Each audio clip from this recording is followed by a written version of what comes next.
Hello everyone, I'm back with another video for you today, and hot off the success of the Colleen Swarm deck, I have another deck for you today. I will say from the onset, it is very spicy and it is very cool. I like this deck a lot. I've had a fair amount of success with it, in the infinite ranks against some good players, but I will say that I don't think it's as consistent of a deck as Colleen Swarm, so don't go crazy about this one necessarily. But I've been enjoying it a lot. I think it's got some really cool cards. It can deal with all sorts of things. Again, it's a similar sort of style of deck. I'm using Aero in conjunction with a lot of control cards to really shut down what the opponent's doing, play for priority in a lot of cases. But there's some differences which we'll get to talking about here, which are pretty huge and make the deck play quite differently to the Colleen Swarm deck. So with that being said, let's jump into the cards. First off, we have arguably one of the most underrated cards in the game, in my opinion, which is Yellowjacket. Now, this card might seem pretty awful at first glance because you have that negative on reveal, which afflicts your other cards with -1 power. But in reality, you get a free 2 points, which can be deployed in any location, pretty much, at any stage of the game, provided that it's the first card that you play in that location. So quite often you can just slam Yellowjacket towards the end of a game with an Aero perhaps, or early game if you want to combine it with a Lizard for a quick 7 points priority play. It's like having a Maximus at the start of the game. I mean, it's quite ridiculous how strong that is. I think the Yellowjacket's just a very versatile card. It's worth noting it's also not vulnerable to Killmonger because it's not a 1 mana card. It's a 0 mana card. So Yellowjacket, I think it's just a really awesome unit to have. It also synergizes with other stuff we have in the deck, which we'll get to talking about. So very spicy inclusion, and I love it. You could think about playing Wasp instead if you prefer, although obviously having that 1 hole less strength can be quite a big difference maker in a lot of games. So I love Yellowjacket in this deck. Next, we've got the Hood. Now, this is going to work well with our Aero later in the game. We're going to be able to get that Demon into hand and potentially play an Aero plus Demon in the later stages. In a similar way to sort of Miles Morales plus Aero, it's very, very powerful. We're doing that a bit differently here. We've got the Hood for that. So the Hood also going to work well with the Nova. Similar purpose. Both of these 1-cost cards are going to be prime targets for our destroy effects, which we have a couple of in the deck. And they're going to be able to be played early game without much downside, and of course without being vulnerable to the opponents running Killmonger. And we ourselves are also running that Killmonger to work with those. So Nova, very nice here. We've got Carnage to eat both of those units. You can sometimes even eat the Yellowjacket if you also want to preserve your board space. So that's quite a neat interaction. I was toying with the idea of just playing Wasp in this deck additionally for another Carnage target. I think that could be quite cheeky, but you sometimes don't draw Carnage, so not worth necessarily going all in on that. Anyway, Carnage is great in this deck, just get you some nice value. It is a little inconsistent, you have to draw it at the right time, and playing it on turn 2 isn't always a great idea. Sort of depends on the locations as to whether you want to drop that or not, but yeah. Decent card in this deck. We've got Lizard as well. You know at this point that I like Lizard a lot. We have Enchantress to synergize with it a bit later on. I'll talk about that card. Pretty good in the meta at the moment. I have Killmonger in the 3-cost slot. Of course, Killmonger's great in this deck.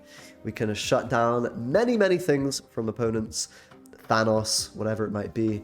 Of course, we can destroy our own 1-cost cards without feeling bad about that. In fact, we feel very good when we do that with the Killmonger. Next, we have Thor. This is a key card for the deck.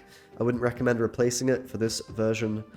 We've got Thor to get that Mjolnir into the deck, which we're then going to be pulling out later with Jane Foster in an ideal world, along with the Yellowjacket, if we're able to keep Yellowjacket in the deck. But yeah, I'll talk about Jane Foster in a sec. I should say, with Thor, you can use that Mjolnir with the Aero to get sort of a surprise burst of points. Obviously, the opponent can kind of expect that once the Thor is on the board, but it gives you another way to play multiple cards on turn 6 with Aero. We've got Maximus as well. I can't really play Snap without Maximus, as I've already said. Really powerful card, good for priority early game, good for late game finisher value as well. We have the good old Shang-Chi control card in there to shut down tool decks. You kind of need it in this meta, I think. If you're playing a deck like this, which doesn't have its own sort of wombo combo, Shuri or Red Skull or whatever it might be, She-Hulk, you need that Shang-Chi to shut down the tool units. We've got Enchantress as well, so this can shut off our Lizard negative effect. And it's great into a lot of different ongoing decks. There's quite a lot of them I'm playing on the featured location of Washington, D.C. at the moment. That's why I had Enchantress in here. You could, of course, play something else if you prefer over the Enchantress if you don't face up against many ongoing decks. Cosmo is always an option, although in this deck it's not as good as in the Colleen Swarm deck. We have Aero in the 5 cost. It's going to be our win condition in a lot of games, although this deck struggles to get priority sometimes compared to Colleen Swarm because you don't have the Swarm, you don't have the Colleen, you don't have the Vulture for a lot of early points. The Thor in many ways represents a turn 6 point stack as opposed to an earlier game priority play. So Aero in this deck's not quite as good, and that's why I'd say this deck's a little bit less consistent and a little bit weaker than the Colleen Swarm deck that I showed, but it's still a very noteworthy and powerful play in a lot of spots. We've also got Jane Foster, so this is the real standout card for this deck and why I enjoy playing it so much. You're able to tutor out the Yellowjacket if you haven't drawn it yet. You're able to get the Mjolnir from Thor, and that's just an incredible play if you're able to pull both those 0 costs. If you're only able to pull Mjolnir, it's still a very decent card, the Jane Foster, and it's a great turn 5 play for the deck. So that's all the cards. You could perhaps replace the Thor and the Jane Foster, but to be honest, if you're going to do that, I'd recommend just playing the Colleen Swarm deck that I've already made a video on. I think that's just a better version that you're going to be able to play without those cards. So with that being said, let's jump into some games and you can see how the deck plays. Hey guys, quick generic YouTuber moment here. I'm asking you to subscribe if you could, please. That would really help the channel, and you'll be able to see my videos when they are posted. Of course, a lot of you aren't subscribed currently, so maybe click that button if you feel like it. Anyway, enjoy the video. First game, what can we do? We have lots of 3-drops right now, something we can't be too sad about. Iceman coming down, going to disrupt our Maximus play for the moment. That is a target for Killmonger that might signal a Deathwave archetype deck from the opponent, or just gonna be Korg, so perhaps Cerebro. We've got Enchantress to deal with the Onslaught Citadel, which is very cool. Now we have to decide whether we want to go with Killmonger or Thor here. Bit of a tricky decision. I think I will get that Thor out early since I don't have Jane Foster in hand. I'll probably play Thor on the right since it can benefit from Monster Metropolis potentially. Gonna hold on to Yellowjacket for now, no reason to play it just yet. We might go with the Maximus next turn, or maybe just Killmonger. They're actually playing Debris. That is quite interesting. So this could be some kind of like disruptive, you know, trying to piss me off kind of deck with goblins and all that kind of stuff. Maximus now seems perfectly fine. I will get the Yellowjacket down on the board since we're potentially running out of space for it. And let's play Maximus in the mid, I suppose. It might get a bit awkward here, you know, wanting to play perhaps Killmonger and Enchantress, but they're going to go with the Carnage now. So I could have maybe got a bit of extra Killmonger value here, but that is going to allow us to Shang-Chi their Carnage. Very interesting what the opponent's playing. I'm not entirely sure what they are, what deck they're on here. I will just go with Shang-Chi now. I'll probably go with the Snap as well on that. I'm a bit scared of Hazmat, possibly. Very interesting stuff. Spider-Woman here.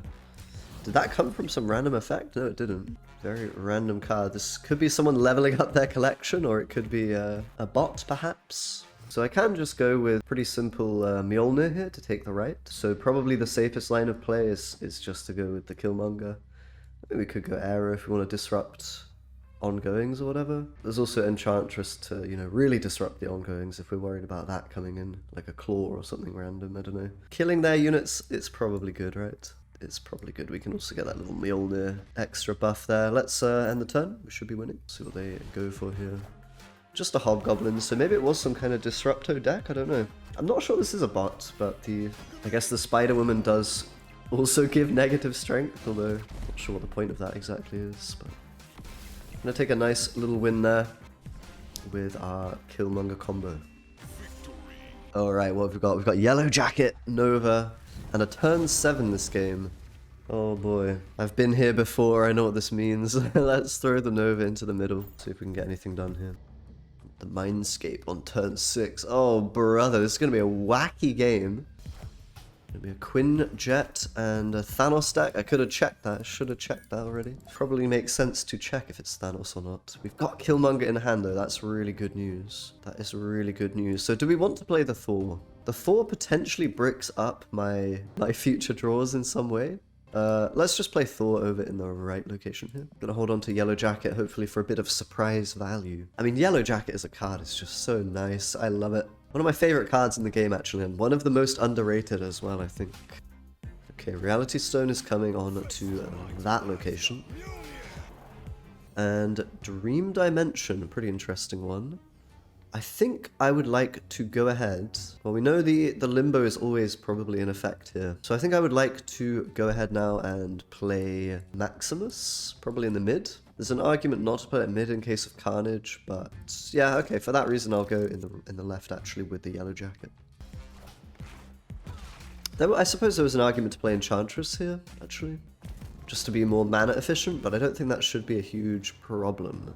Perhaps at this point we play Enchantress mid, I think. Get rid of that Quinjet ability. Obviously we're gonna probably Killmonger anyway, but I think if I save the Killmonger for the end of the game perhaps, that'll work quite nicely. I guess we could go Killmonger now, it's also quite good. I'm gonna snap. I often find myself not having enough space to actually Killmonger. And we're just gonna get a retreat from the opponent. Fair enough, couldn't farm some more cubes unfortunately. Okay, into the next we go. Carnage in hand, no synergy with it just yet. I think this is the main downside of this deck is the cards want to be played on curve a lot more. You want to draw your Hood, Nova into Carnage, that kind of thing, right? I'm not even sure I play the Carnage here, to be fair. Maybe it's good into Muir Island, I suppose, just to get that +1 ticking. I've got Killmonger, so I'm going to snap. Because we are against Thanos, so they will have a lot of one-cost stones. It's quite a cool effect on this card, I've never really thought about that, but... They actually do have armor. We can actually Enchantress the armor here to go for that crazy Killmonger value. So turn 3, I don't think we want to do anything. I think we just want to sit tight. Yellowjacket's pretty nice into Shuri's lab. But yeah, I think for now just sitting tight is good. And we can come in with the Enchantress punish. We even hit all of their ongoings here with the Enchantress, which is kind of funny. And then we'll be able to clean house with the Killmonger towards the end of the game. Killmonger, definitely a card that can win your games against Thanos. Obviously, if you're in the lower ranks or lower collection levels, maybe you won't be playing against Thanos, but yeah. So if you want to be safe here, we can go for Killmonger now. You know, an Aero at the end to guarantee that we just win the game cleanly. I think I will play it a bit riskily and go for maybe a Jane Foster here. Try to win with the Killmonger. It's just so much value. It's going to be good surprise value and hopefully enough to win some cubes. They are going to Professor X here, which not much we can do about that, to be fair. Not much we could do about that at all. We can go with a very nice Lizard in the Shuri's lab.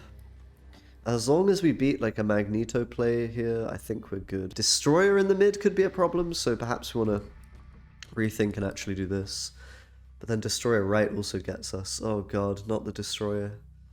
Please, anything but that. They might have Destroyer, and I don't think I can beat it. I mean, I guess we can beat it mid, we can't beat it on the right. You've got to wonder which location are they more likely to play into with their big card. I think I'll play it like this. It's kind of a weird one, but they should go into Shuri's lab, right? So I think on average this is the better play. They are going to go into the right actually with Valkyrie. Interesting. We are actually beating that though, I believe, because we get to play second and destroy these ones. Maybe a slight misplay from me going into the lab, but I wanted. Yeah, I couldn't actually even beat Destroyer. My maths was off. Oh wait, no, it wasn't. Never mind. Never mind. We do just about win that one. Scraped by. But yeah, perhaps playing in the right was a bit better. Interesting spot. Gonna have the rematch, so this presents an interesting opportunity to do an earlier. I kind of want to play the Hood and Kiln, but I don't know if it's gonna be any good. So I'll play it in the middle in case we don't draw Carnage or whatever, I suppose. On time. I mean, we should have Killmonger for there anyway. Playing the Yellowjacket's probably just a bit of a mistake, but hey ho. So we both know each other's decks at this point. We know they have a Professor X. We know Destroyer is a possibility as a result. I can play Thor on curve in the Kiln, I think. I should probably win us that location, provided they don't Reality Stone it, which they might. And our Jane Foster not really working here because of Dream Dimension, which is a bit sad, really. Shang-Chi. Do we want to just dump the Shang-Chi here? Not sure it'll be too valuable this game. I think I will just play it. And they're going to go into the left.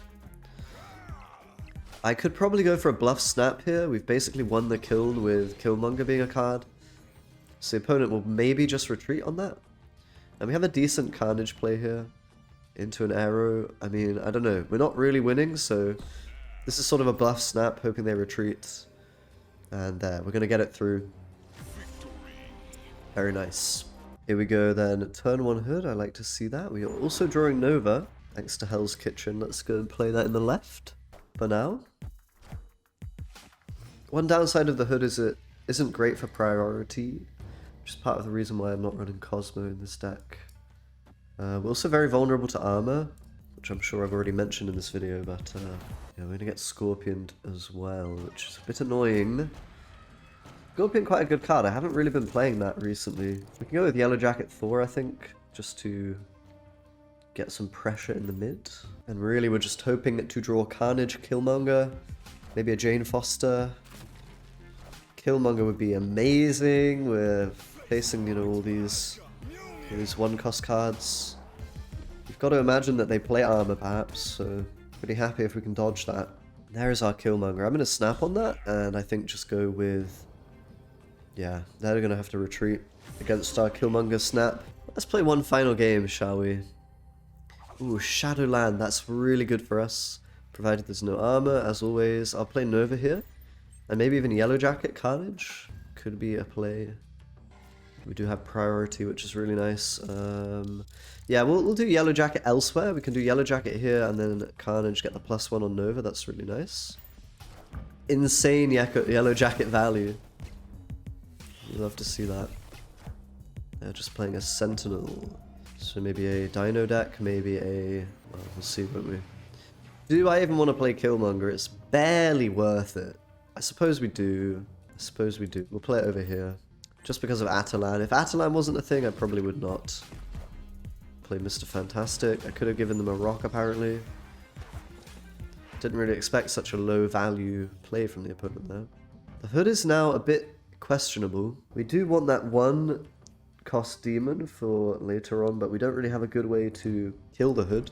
So it ends up just being a bit of a weird one. I'll probably play Thor mid, I think, here. Then we've got Maximus Lizard. I mean, this is a very nice curve. We'll see what we draw. They've also played Daredevil here, being able to see what we have. I will play Jane Foster. It's got to be good here.